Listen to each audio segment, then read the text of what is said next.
अस्सलाम वालेकुम। Welcome to class. आज हम लोग का टॉपिक है सीपीसी। आज हम पढ़ेंगे सिविल प्रोसीजर कोड।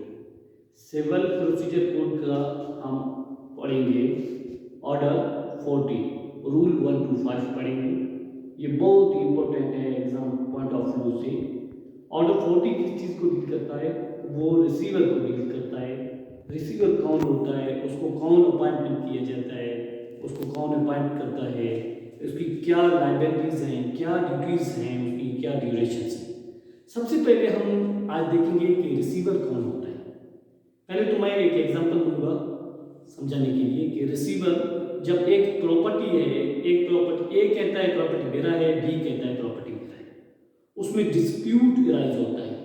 डिस्प्यूट इराइज होता है तो प्लेंटिफ जाता है अदालत में, सूट फाइल करता है कि ये प्रॉपर्टी मेरा है और डिफेंडेंट कहता है ये प्रॉपर्टी मेरा है। तो प्लेंटिफ एक सूट फाइल करता है अदालत में। जब तक ये सूट डिसाइड नहीं किया जा सकता तब तक इस प्रॉपर्टी को किसी थर्ड पर्सन के हवाले किया जाए। जो थर्ड पर्सन के हवाले किया जाए वो क्या होता है, उसको हम रिसीवर कहते हैं। थर्ड पर्सन कौन हो सकता है? थर्ड पर्सन वो हो सकता है जो डिसइंटरेस्टेड पर्सन, जो इम्पार्शियल हो, nor either parties nor either parties, उसमें कोई इंटरेस्टिंग ना हो, उसको हम रिसीवर कहते हैं, थर्ड पार्टी। तो आज हम देखते हैं कि रिसीवर को ऑर्डर 40 रूल 1 to 5 डील कर सकता है।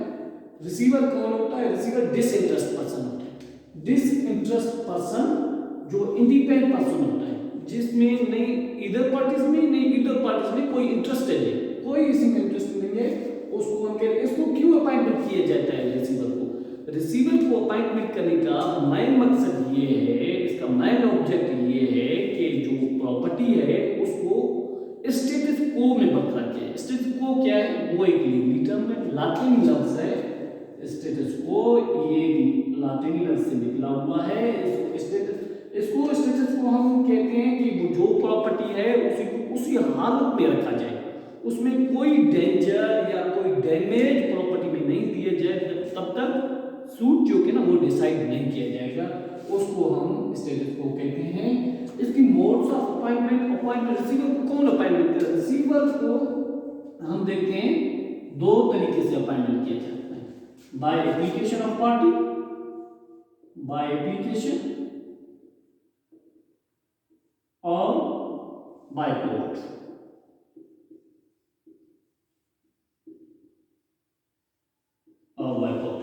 बाय एप्लीकेशन प्लेंटिफ अदालत में एप्लीकेशन देता है, रिक्वेस्ट करता है कि जब तक ये इशू डिसाइड नहीं किया जा सकता है तब तक इस प्रॉपर्टी को किसी थर्ड पर्सन के हवाले किया जाए।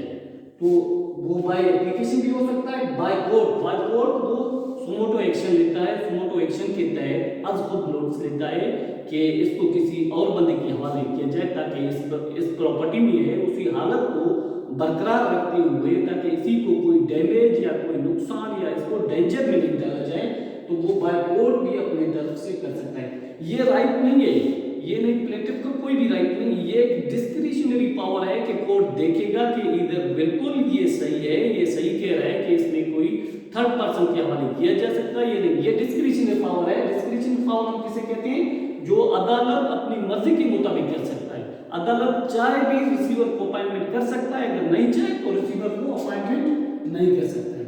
इसकी पावर्स हम देखते हैं। पावर जब रिसीवर को अपॉइंटमेंट किया जाता है तो उसकी क्या क्या पावर्स होते हैं, उसकी क्या कंडीशन होते हैं।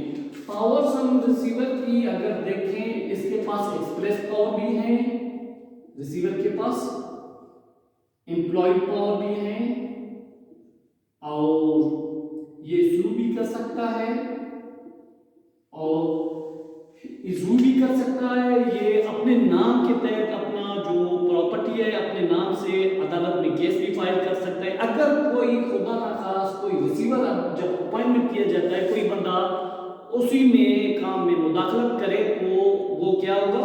वो कंटेम्प्ट ऑफ कोर्ट तस्वर किया जाएगा, उसको तौहीन अदालत लग सकता है। क्योंकि जिसने रिसीवर अपॉइंटमेंट किया अदालत ने, अगर कोई भी पार्टी या प्लेंटिफ या डिफेंडेंट उसको बाद में आकर कोई उसमें इंटरफेयर करता है, वो क्या तस्वर किया जाएगा? वो कंटेम्प्ट ऑफ कोर्ट तौहीन अदालत तस्वर किया जाएगा। तो इसकी लायबिलिटीज भी हैं क्या क्या लायबिलिटीज हैं रिसीवर की? लायबिलिटीज रिसीवर की ये है कि जो इसने जिस हालत में प्रॉपर्टी पाया है, अगर इसने कोई डैमेज पहुंचाया है क्या, वो कौन लायबल है? वो रिसीवर उसका लायबल है। और जो अमाउंट प्रॉपर्टी से लिया गया है, जो साइन किया गया है, उसी को किसी अदालत में या किसी फॉर्म में जमा करे। जब अदालत डायरेक्शन दे कि इसी को इसी फॉर्म में इसी हालत में जमा करें, तो वो लायबिलिटीज ये भी हो जाता है। अगर नेग्लिजेंस में, अगर गफलत में, अगर कोताही में कोई रिसीवर काम करता है, तो वो भी उसकी लायबिलिटीज में आता है कि वो उसका जिम्मेदार कौन है? वो उसका जिम्मेदार भी रिसीवर होता है। तो हम देखेंगे कि इस लायबिलिटी के बाद रिमूवल ऑफ रिसीवर, इसको रिमूव भी किया सकता है। रिमूवल कब, इसको कब खत्म किया जा सकता है? जब ये इनकेपेबल, जब ये काम करने के ना हो, या ये होगा, ये इंटरेस्टेड पर्सन हो, या किसी की फेवर में काम कर रहा हो, या इसका खुदा ना करे डेथ हो जाए, तो इसी की जगह रिमूवल ऑफ रिसीवर, तो इसको रिमूव किया जा सकता है। इसी कंडीशन के तहत इसको रिसीवर को रिमूव किया जाता है। बर्डन ऑफ प्रूफ क्या है? बर्डन ऑफ प्रूफ कौन? बर्डन ऑफ प्रूफ हम इधर उस लफ्ज को कहते हैं, कोई अदालत में फाइल कर सकता है कि ये इंटरेस्टेड पर्सन है, ये इसी में इंटरेस्ट है, या ये दूसरे पार्टी की फेवर करता है, तो बर्डन ऑफ प्रूफ उस पर जाता है, वो प्रूफ करे, वो साबित करे कि ये जो है डिसइंटरेस्ट पर्सन नहीं है, ये इम्पार्शियल नहीं है, वो इम्पार्शियल नहीं है। अगर अपील में, अगर कोई रिसीवर अपॉइंटमेंट नहीं किया जा सकता है, तो वो अपील में भी चला जाता है, अपील में भी जाएगा। कोई अदालत में केस चल रहा है, अगर वो नहीं कर रहा है, तो वो अपील में जाकर भी एप्लीकेशन, अपील फाइल कर सकता है कि इस प्रॉपर्टी में है, जो सूट चल रहा है, इसी प्रॉपर्टी के हवाले से किसी थर्ड पार्टी को अपॉइंट किया जाए, रिसीवर को अपॉइंटमेंट किया जाए।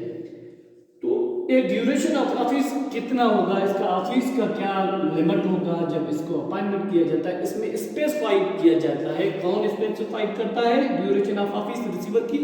वो अदालत करता है, कोर्ट करता है, अदालत करता है कि कितना इसकी ऑफिस, कितना वर्क होना चाहिए। अगर अदालत उसका टाइम लिमिट और उसका टाइम पीरियड स्पेसिफाइड नहीं करता है, तो वो जब तक अनटिल अनलेस, तब तक कोर्ट ऑर्डर नहीं देगा, तब तक ये अपने ऑफिस में। आज का हम लोगों का टॉपिक